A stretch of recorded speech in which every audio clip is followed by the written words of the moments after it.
What's up? So we just got back from Rise of Skywalker. There's a lot to unpack. So I'll try not to give any spoilers out. By the way, if you're giving spoilers on Facebook, you're a cunt. I'm sorry. You're just a dick. Stop doing that. I know it makes you feel good to make other people feel like shit. Just stop. Um, so it's a lot. There's a lot of course correction from The Last Jedi, which by the way sucks. Um, it took a lot of the ideas that Last Jedi put out there and it said, no, we're not doing that. That's not how this universe works, which is what it should have done. Because The Last Jedi was garbage, and The Last Jedi doesn't follow any of the Star Wars lore. Hi, dog. Um, so, if you like The Last Jedi, you may not like this movie. And sorry. I don't know what to tell you. You can go watch some other Ryan Johnson garbage if you want to. I heard his other stuff isn't actually that bad, but after what he did, I'll never watch it. Um, so, uh, everybody knows that Palpatine's back, which was cool. It's very cool to see that dude take on that role again. Um, I mean, he's been doing it since 1983 or something like that, and he rocks it, and it's awesome. And it's just great to see him back in the role again. He just has such a presence when he's on screen. Um, there's the thing that sucks is they had to cram so much into it, and it's a long movie, but it had to be because there's so much they had to fix. Basically, part two didn't really happen. I mean, yeah, Luke died, and yeah, they mentioned some things in part two, but or not part two, but Last Jedi. But it just makes you wonder, what this trilogy could have been if part two didn't exist, because it went so far off course that this had to come back and basically put two movies worth of shit into one little, not little, and it's still a long movie, but um, so they had to put so much into it with so many characters and so many just loose ends to tie up, like the Knights of Ren. I mean, this isn't a spoiler, really. The Knights of Ren are announced that and they're in it. It's cool to see them, but man, why are they being? Oh, dude, why are they being put into the third one and not in the second? There was so much time that they just wasted in part two. And if you're gonna do a trilogy, they almost should have just said, you know what, we're just gonna do four movies, and just done a little bit in this one, a little bit in the next one, and dragged it out because there's so much info and so much stuff tossed at you, and you can tell the work they did is good. It's good work. They did really good work on it. The shots are great and everything like that. Um, but it feels like they're just trying to get everything in there. It doesn't. The movie never slows down and take a breath, which if you know me, that's what I like. I like movies that take their time. Alien is one of my favorite movies. That movie takes its time. When people are like, "Well, where's Alien?" Shut the fuck up and slow down and I don't know, get off your speed for 2 seconds. Just relax. Um, so it's a lot. There's a lot of relationships they needed to tie up. I mean, going back again, I don't mean to keep harping on it, but Poe and Ray didn't meet to the last 5 minutes of The Last Jedi, so you had to develop all these relationships and basically get them going and move them all into the direction they're going in one freaking movie, which it shouldn't have been. It just shouldn't have happened that way. Um, so going into a little bit of spoilers. So if I'm not going to try to give away any major plot points at the finish or anything like that. But some things that maybe you didn't hear. So if you don't want to go any further, that's fine. But I will say this before we go further. I do recommend it. It's great. It has some problems, which I'll get into in a bit. But I did like it. I did enjoy it. And I was really nervous about it. When I saw the critics' reviews, I was like, oh my god. But then again, the critics liked The Last Jedi, so what the fuck did the critics know? So going into a little bit of spoiler territory, it's nice to see certain characters back. Lando's back, of course. Wedge is back for one scene, which drove me crazy because Wedge is one of my favorite characters. I would love to have a Star Wars TV series just on Rogue Squadron, that sort of thing. I just love the military aspect of Star Wars more than the Jedi aspect of it. So it was cool to see him back, even though it's just one scene and he's on the Falcon and not piloting an X-wing, but it's okay. The new characters they introduced, it was nice to see Poe interact with. God, I cannot think of her name. She wears a mask, and I'm an idiot for not remembering her. But anyway, I like the two of them together, man. The chemistry was great. What the fuck? Why are we doing this? in the last segment. I liked them together. It was nice that they didn't go forward with the Rose and Finn thing because I never felt like those two meshed well. Rose was fine in this. She was nowhere near as irritating as she was in part two. I mean, and it's not the actress's fault. Her part was crap in part. In again, Last Jedi, not part two. If I say part two, it's the second part of the trilogy. But she was much more better written as an ancillary character in this, and just kind of doing her thing in the back and not being like, hey, I'm one of the top. You know, she's a mechanic, man, and it's no offense to her, but she's a mechanic, and that's where she should be. They gave Chewie his stuff in this movie, which is amazing. They gave him, and a little spoiler, so if you want to, skip forward like 10 seconds, they gave him his medal. They gave him his medal from episode 4 that he should have had, when everybody else got a medal, the freaking Wookiee didn't for some reason. He didn't get a chance to grieve in, like, episode 1 when Han died. Like, they showed him for, like, 2 seconds. And then the Falcon landed in Force Awakens, and instead of Leia going up to Chewie, who she's known for her entire damn life and helped raise her damn kid, she goes to Rey. No, man. Like, I don't understand that shit. Like, so they let Chewie mourn in this. They let him have a bigger part in this, which I liked. C-3PO had a bigger part in that, and I'm not usually a huge C-3PO fan. He had a pretty big part in this, which is great. R2 was kind of off to the side. That's it's fine. But C-3PO had a really big part, which was great. It was nice to see, like, the proper characters, the original characters get proper send-offs. They were basically, it was so funny because there's so many times they were basically like, no, The Last Jedi is terrible. Like, the characters were basically telling you, no, all that stuff that happened was garbage. Like, it was just funny. Like, there's a scene where they talk about the Holdo scene where she blew up like half a fleet. And I believe it was Finn or Poe right away goes, no, that was a 1 in a million thing. It could never be done again. I was like, thank you. Good. We're done. We're moving past that. So that was great. It was nice. God, whatever. There's just so many. Again, it was just so much info being like thrown at you. I would like one of these Star Wars movies to not have a, hey, we have to destroy this thing in order to move on to victory. Like, we have to, like, destroy Death Star. We have to destroy Starkiller Base. We have to destroy the cannons on the bottom of these ships. And there's like 1,000 ships, which there ended up being like 10,000 ships on screen at one point. Some like a ridiculous amount of number. And it's again, it's a little bit much, but they had to go this route to get everything like finished up.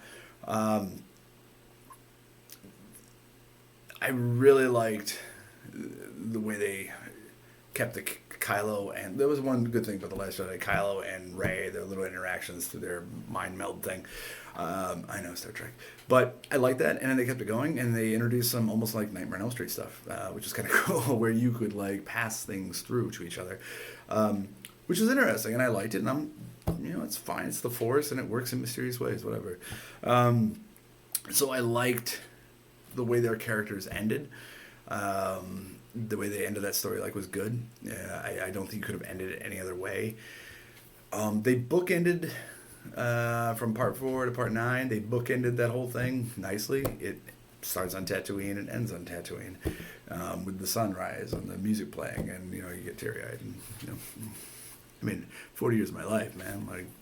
I saw Empire in theaters, and I saw Jedi in theaters. Like, that's how old I am and how long I've been around Star Wars. But they did a good job, and it's gonna get some critiques, and people say, they had a lot to correct after part 2 because The Last Jedi just didn't leave any coherent direction to go into. So they had to go this route. They had to push in this direction. They had to force everything in because part 2. Why are you on a gambling planet? Why are we freeing slave horses, but we're cool with slave kids being there? I could go on about that movie forever, and I probably should have at some point, but I didn't. So they did the best they could, and I'm okay with it. It gave a nice send off to the main, the original characters. It gave a nice send off to the newer characters. It just hurts that relationship between those three took 3 movies to basically get them all together in the same room. 3 movies. It shouldn't have been like that. Spoilers again. The new character, oh god, I didn't catch her name. I want to say Jamel. I always say Jamel Hill when I see her. I don't know why. Um, the new character who is also a stormtrooper, and her entire company refused to fire on civilians, and they all abandoned the empire. Like, I like that idea. I would love to see more about that. So this entire company of stormtroopers that left the First Order, not the Empire, I'm sorry, left the First Order, and they all live on. I think they said there was Endor. It was either Endor or it was like one of the moons. Isn't Endor a forest moon? I don't remember. Anyway, they're over by the second Death Star. But there's this entire group of stormtroopers that like lives out in the wild out there. But now they're not stormtroopers anymore. And I liked the leader, and I thought her and Finn, dude, if you wanted like chemistry, their chemistry was awesome. They were great. They were great together. She was great for him to play off of. The girl that Poe was with, and again, I'm gonna kill myself for not remembering. I should have written it down, but I didn't want to write anything down. I just wanted to get this out. She's a great character. I would love to see more of her, actually, a lot. If they do go forward and they do want to tell more stories, she seems like she's a really interesting backstory, almost like a Mandalorian type thing, a little bit, kind of, not quite as honor bound, but there's something there that I'd love to see more about. I am rambling this all out, so I do apologize. Thank you for sticking with me. What else? They gave a little nod to the Star Wars Unleashed, which was kind of cool, showing how powerful Jedi can be, and how powerful the Sith can be when they're super powered up. So that was neat. Then they did they did a lot of throwbacks. I mean, it's a lot of fan service, and I wholly admit it is. A couple of things I would like to see. They never mentioned that, like, and they're minor characters, and most people don't care. I care. Snap Wexley, who's in the movie, who's in Force Awakens, but not in Last Jedi. He's in this, and in canon, his father-in-law is actually Wedge. Wedge marries Nora, who is Snap's mom.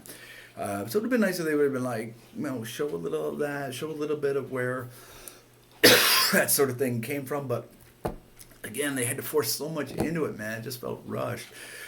It had so much course correction. It had so much they had to cover and to get to this final spot where everything ties up. It was just so much, and it was too much in a movie for one movie to tell. And if anything, it could have been divvied up, like I said, like Harry Potter 7. It could have been Bam Bam Part 1, Part 2. I would have been fine with that, and they would have made more money off it, and they could have done that and chilled out a little bit. But it is what it is. Again, man, if you're gonna do a trilogy, you can't let somebody just go off and do his own thing like that, because then when Abrams comes back, he's like, the fuck is this shit, man? He has all these things he has to correct. So, but again, yeah, I do recommend it. It's great. Not great. It's good. It's good. 7 out of 10, I guess. It's not going to be one of my favorites. I still like Force Awakens better. Obviously, Last Jedi is the weakest movie of the bunch. Rogue One's still my favorite, along with Empire and then the original Star Wars. But it did a good job. I did love that they brought back Y-Wings, B-Wings. I got to see those because, you don't ever get to see a B-Wing really in action. It's like, come on, man. Like, I've seen them in Rebels, so we can see that on the big screen. That'd be nice. It's like whenever they show a B-Wing, there it goes. Did you like that? And that's how we're going to show you. Got to see more A-Wings. I got to see, some Y-Wings again. Curling Corvette. So it's nice to see some of the older ships. The Ghost is in it from Rebels. So if you're like a guy that likes all those ships, you don't get a lot of time with each one because, again, they're trying to get through it. But I did enjoy it. And it does hit a couple nice notes. The Leia thing.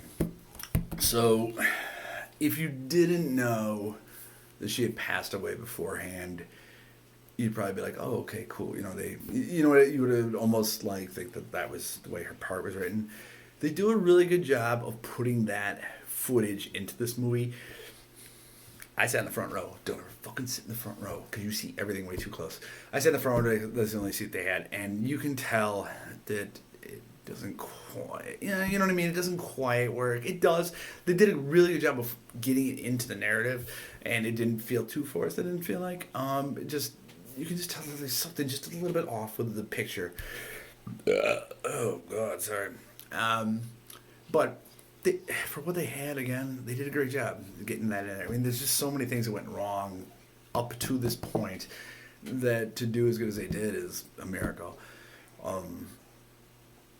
Maz is back, and I do like her character, but again, there's no time to fucking... Hey, you guys remember DJ from The Last Jedi? He's not in it, because what the fuck? You know?